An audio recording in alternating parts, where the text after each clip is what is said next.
Welcome to Turtle Island North, where we break down power, politics, and paychecks, and discuss how decisions made in boardrooms, governments, and institutions directly affect your job, your income, and your future. This channel connects the dots between policy and everyday life, so hard-working Canadians can understand what's really happening behind the headlines, from Parliament to your paycheck.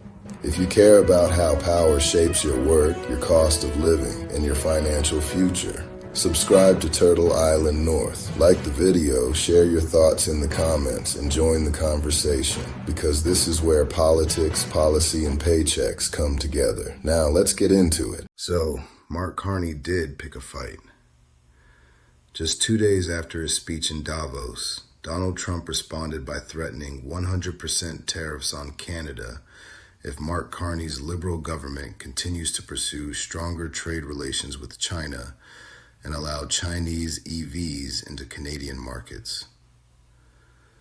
To understand the magnitude of this, Ontario Premier Doug Ford held his own press conference and presented facts, not fiction. Let's take a look. My name is Brian Kingston. I'm the President and CEO of the Canadian Vehicle Manufacturers Association. Canada's auto industry is under enormous pressure as tariffs and trade uncertainty upend one of our most important economic sectors. Auto's importance to Canada and Ontario specifically cannot be overstated. The industry directly employs more than 125,000 people in vehicle assembly, parts, research, and development. An additional 370,000 people are employed in the aftermarket services and dealership networks. With over 90% of Canadian production destined for the United States, there is no industry without U.S. access and North American integration. Diversification is not an option for automotive, as markets in Europe and Asia are better served by assembly plants in those regions. Canada's market alone is too small to justify large-scale manufacturing. The future of Canada's auto industry and the hundreds of thousands of jobs that it supports depends on securing our trade relationship with the United States.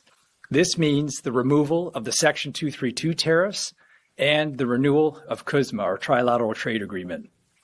Given these realities, the federal government's decision to open the Canadian market to Chinese EVs is deeply concerning.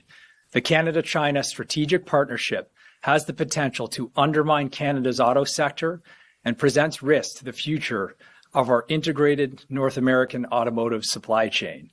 As the Premier has outlined, it is critical that the federal government rectifies this situation by taking immediate action to bolster the competitiveness of the very companies that have been building cars and employing Canadians for over 100 years. Step one is repealing the costly and redundant EV sales mandate. Under the new Canada-China strategic partnership, Chinese manufacturers that do not build cars in Canada or employ Canadians will receive up to $980 million per year in compliance credits. These compliance credits will be paid for by the very companies that operate here, taking money that could be reinvested in Canada, in Ontario, and sending it to China. Step two is taking action to make Canada more competitive for auto.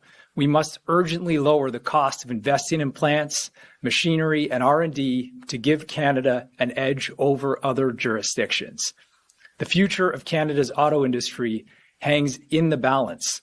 The actions that we take now will determine whether or not we have an industry for 100 more years. Thank you.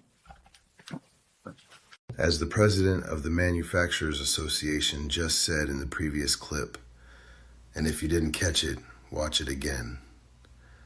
This will not only threaten nearly 500,000 good-paying jobs in Ontario, but the trade proposal Mark Carney just signed will also see Chinese manufacturing companies receive close to $1 billion a year for selling their products in the Canadian market.